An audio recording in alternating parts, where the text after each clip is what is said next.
police officer critically hurt after an SUV slammed right into his cruiser while he was removing a ladder from the highway. Patient is showing a head injury.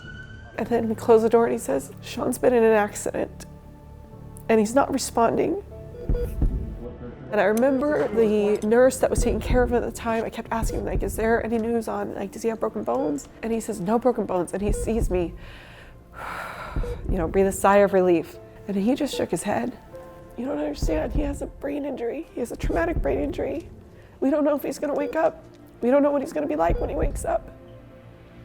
I have no memory of it. Everything got deleted. My wife, my kids, my friends, my family, my time in the Army, my time in Iraq, my time in Afghanistan, everything got deleted. So, you were in an accident while you were on duty.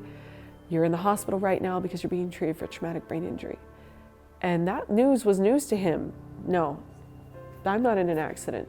They're lying to you. You're a trained police officer and a military service member who's been trained in prisoners of war and trained in that. And there was true scared that he had been kidnapped. For a long time, they were strangers, and I had to believe them. And sometimes my wife would say, I'm your wife. It was about 2 months of wake up, forget. Sometimes within the same day, he would forget multiple times. And I remember one particular where he looked at me, he's like, that's my wife? And he says, yeah, the wife of your kids. And then you could see it on his face, like, I have kids? Am I a good dad? When he came home the first day, we all say, Dad, you're home. He was like, honey. He wasn't the same after that. He had to relearn everything. The brain was working its way. It was trying to find a way. How do we get this to keep working? I think that this is harder on my family in some regards than me being in combat. One of my most common questions is, do I know the movie 50 First Dates? She has a lot to deal with. This injury doesn't just affect me, it affects my wife. It affected my wife significantly. I tell her quite often that I'm sorry that this is what you get, but I'm grateful and thankful for you, and I don't wish a brain injury on anyone. When you find someone whose #1 goal is to make you happy, that's Sean. He wants to make me happy. He wants to make the kids happy. And it's not anything for himself, like not his game. I think even though it was really hard, we've grown closer as a family. I try to take care of them the best I can. Try to do daddy-daughter dates and do time with my sons.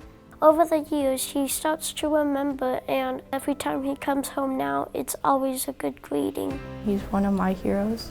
I look up to him because even with the brain injury, he doesn't let that stop him. He gets involved with the PD. He still tries to volunteer in any capacity he can. They love him, and they will take him for cadets, for volunteering for different trainings, for civilian classes, things like that. Sean loves being involved and knowing that he can still help people and lift where he stands in any capacity. He still has a lot to give, though he doesn't remember a lot. There is hope.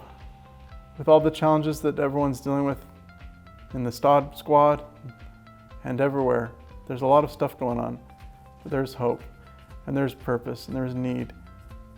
And I encourage everyone to not give up. One of his best traits is his ability to hunt the good stuff, as he says a lot.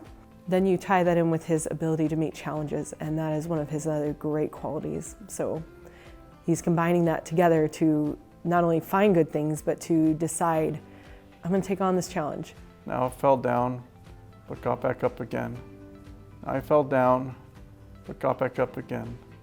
Now I fell down, but got back up again. It's a beautiful song, and we don't just fall down one time, we fall down multiple times. But as long as we choose, we endeavor to not give up and to get back up again.